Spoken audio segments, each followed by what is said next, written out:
News nation पर आपका बहुत बहुत स्वागत है। आपके साथ मैं हूं राकेश पांडे। कोरोना को लेकर हमारी यह कॉन्फ्रेंस लगातार जारी है।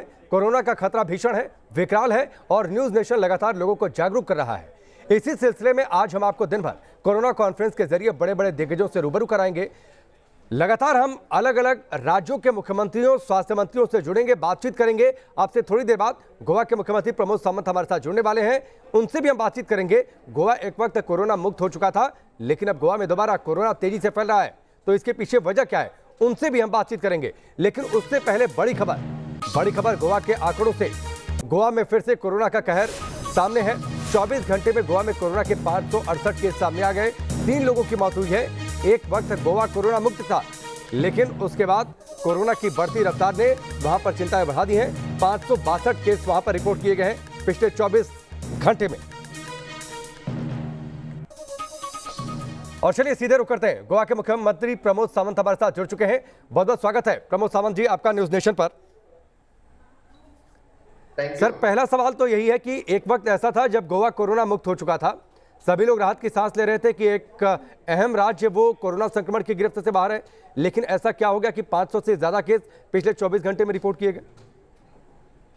जी, आपकी बात सही थी कि गोवा राज्य कोरोना मुक्त हो चुका था, पर देश भर में जिस तरह से कोरोना के केसेस बढ़ रहे हैं और राज्य में सभी tourism activity, economical activity, industries by road, by air, by train, सभी जगह से लोग बाहर से, स्टेट्स के बाहर के देश से भी गोवा में आ रहे हैं। तो बिल्कुल उसी तरह से गोवा में भी केसेस बढ़ रहे हैं। कल की फिगर है 560 केसेस कल 24 आवर्स में हमें मिले हैं। बड़ी मात्रा से हम टेस्टिंग फैसिलिटीज अवेलेबल कर दी हैं और उसी के लिए कि डे टू डे जो केसेस बढ़ते हैं उनको होम आइसोलेशन में, क्वारंटाइन में, अदरवाइज हम कोविड केयर सेंटर में रख रहे हैं और बड़ी मात्रा से हमारे यहाँ पे बेड की अवेलेबिलिटी भी है। ठीक है, वैक्सीनेशन ड्राइव कैसी चल रही है सर राज्य में? हमने टीका उत्सव बड़ी मात्रा से स्टार्ट किया था 11 से लेकर 14 तक, उसका हम एक्सटेंशन कर रहे हैं। गोवा में 191 ग्राम पंचायत है, सभी ग्राम पंचायत तक हम टीका उत्सव की तरफ से और म्यूनिसिपैलिटी में टीका उत्सव करने वाले हैं। बड़ा रिस्पांस लोगों से मिल रहा है। पहली बार जब गोवा में सिर्फ दिन में अप्रोक्सीमेटली 1000 वैक्सीनेशन डोज दिए जाते थे, अभी 10,000 के ऊपर वैक्सीनेशन डोज डेली हम दे रहे हैं। सभी जगह पे हमने टीका उत्सव बड़ी मात्रा से स्टार्ट किया था। अभी we are extending it is up to the 30th of April तक। ठीक है, संक्रमण की ये जो वेव है प्रमोद सावंत जी, उसमें बच्चे भी बहुत ज़्यादा उसके गिरफ्त में आ रहे हैं। कई जगहों पर क्लासेस सस्पेंड की गई हैं, कई राज्यों की जो बोर्ड की परीक्षाएं हैं अब वो सस्पेंड हो रही हैं। गोवा की रणनीति क्या है? और साथ ही सीबीएसई बोर्ड को लेकर प्रधानमंत्री की एक बैठक भी होने वाली है। आपको क्या लगता है कि सीबीएसई बोर्ड की परीक्षाएं फिलहाल टाल देनी चाहिए, क्योंकि 3 घंटे तक बच्चे अगर एग्जाम सेंटर्स पर रहेंगे तो एक्सपोजर ज़्यादा होगा, वो हॉटस्पॉट सेंटर्स बन सकते हैं?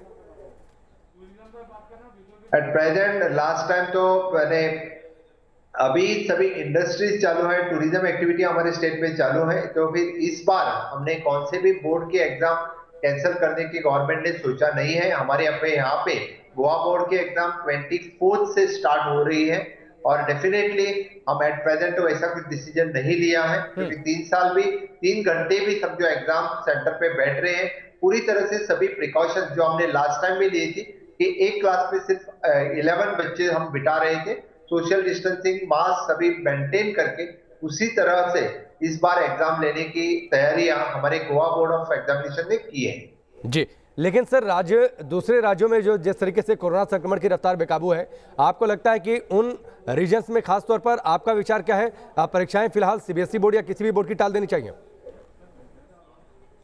बस एट प्रेजेंट मैं इतना ही कहूंगा कि lockdown is not the solution for the कोविड-19। हमने पूरी तरह से प्रिकॉशंस लिया और सभी प्रिकॉशंस के साथ सभी एक्टिविटीज हम कर सकते हैं।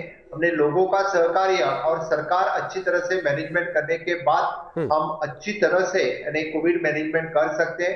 At present also we are practicing in the state, बड़ी मात्रा से केसेस मिल रहे हैं, लेकिन लोगों का सहकार्य और पूरे एडमिनिस्ट्रेशन, हमारे health department, police department, revenue department, सभी लोगों का अवेयरनेस बड़ी मात्रा से कर रहे हैं। एनफोर्समेंट ऑफ द लॉ अच्छा मैंने कर रहे हैं। मुझे लगता है इसी की तहत हम कोरोना के ऊपर कंट्रोल कर सकते हैं। ठीक है, लेकिन प्रमोद सावंत जी, जिस तरीके से कोरोना की ये लहर आई है, गोवा जैसा हमने अपने बातचीत की शुरुआत में जिक्र किया कि गोवा एक वक्त कोरोना मुक्त था, बाद में कोरोना संक्रमण की गिरफ्त में एक बार फिर से आ गया।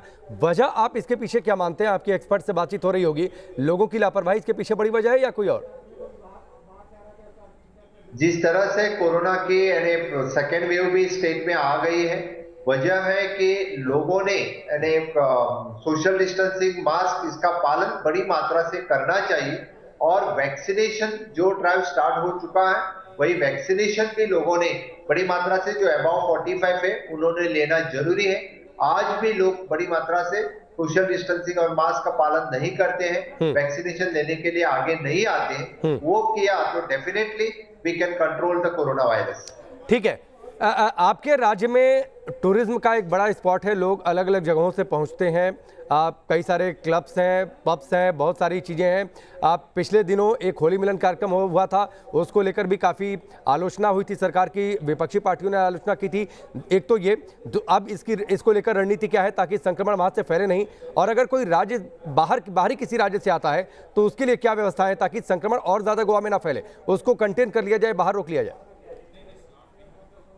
हमने सभी जो होटल व्यवसायिक हैं, जो टूरिज्म इंडस्ट्री है, बाकी प्रोडक्शन इंडस्ट्रीज है, फार्मा इंडस्ट्रीज है, और इन जनरल गवर्नमेंट ने एडवाइजरी इशू की है, और इसी एडवाइजरी की तरह हमने सबको कहा है कि वो मेंटेन करें।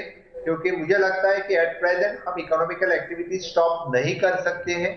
इसीलिए फॉर ऑल द जो एक्टिविटीज चल रहे हैं उनके लिए सरकार की तरफ से हमने कोरोना वायरस के ऊपर एडवाइजरी इशू की है। लेकिन जो लोग बाहर से आ रहे हैं उनके लिए एयरपोर्ट पर या फिर दूसरी जगहों पर क्या व्यवस्थाएं हैं प्रमोद सावंत जी? क्या उनकी सख्ती से चेकिंग हो रही है कोविड नेगेटिव रिपोर्ट की? At present, we are not asking any COVID negative certificate। जो बाय एयर, बाय ट्रेन या बाय रोड जो आ रहे हैं उनसे हम कौन सी भी कोविड नेगेटिव सर्टिफिकेट नहीं मांग रहे हैं। लेकिन जो टूरिस्ट आते हैं यहाँ पे उनका होटल पे स्क्रीनिंग हो रहा है, किसी का सिम्टम्स होटल में दिखे तो उनके लिए हम testing free of cost available कर देते हैं और उनको आइसोलेट करने की बात करते हैं। ठीक है, लेकिन बच्चों की चिंता एक बार फिर से मैं इसलिए बार बार कर रहा हूं क्योंकि आज सबसे ज़्यादा इसी को लेकर चिंता हो रही है। क्या ऑनलाइन परीक्षाएं कराना एक बेहतर सॉल्यूशन हो सकता है? इसकी ओर आपको लगता है कि बहुत गंभीरता से सोचा जाना चाहिए? हमारे यहाँ पे सिर्फ बोर्ड के एग्जाम्स 10th स्टैंडर्ड और 12th स्टैंडर्ड और final years exam of the college वो उतने हम ऑफलाइन दे रहे हैं, बाकी सब एग्जाम्स हमने ऑनलाइन करने की परमिशन दे चुके हैं। ठीक है, लेकिन एक सवाल और आपसे, जिस तरीके से प्रमोद सावंत जी देश के अलग अलग हिस्सों में लोगों की लापरवाही की तस्वीरें सामने आ रही हैं, ऐसे लोगों से आप क्या कहना चाहेंगे? गोवा के लोगों से आप क्या कहना चाहेंगे? बस मैं सभी लोगों से इतना ही कहूंगा, क्योंकि उन्होंने मास्क पहने, सोशल डिस्टेंसिंग मेंटेन करें, सैनिटाइजर बार बार हाथ धो लें, सैनिटाइजर यूज करें और वैक्सीनेशन ड्राइव में सहभागी ले लो। कि अपने माननीय पंतप्रधान बार बार कह रहे हैं कि बड़ी मात्रा से वैक्सीनेशन हमने सभी जगह अवेलेबल कर दिया है। जो एलिजिबल है उन्होंने वैक्सीनेशन करना जरूरी है, यानी कि हम कोरोना के ऊपर मात कर सके। ठीक है, प्रमोद सावंत जी हमसे जुड़ने के लिए, बातचीत के लिए सर आपका बहुत बहुत शुक्रिया। गोवा के मुख्यमंत्री प्रमोद सावंत हमसे बातचीत कर रहे थे। गोवा एक वक्त कोरोना मुक्त था, लेकिन कोरोना संक्रमण की गिरफ्त में गोवा को एक बार फिर से जकड़ लिया। फिलहाल पिछले 24 घंटे में 568 केस वहां पर सामने आ गए और गोवा की रणनीति क्या है इस पर विस्तार से बता रहे थे प्रमोद सावंत। यहां पर रुकेंगे ब्रेक के लिए, बहुत जल्द वापस लौटते हैं।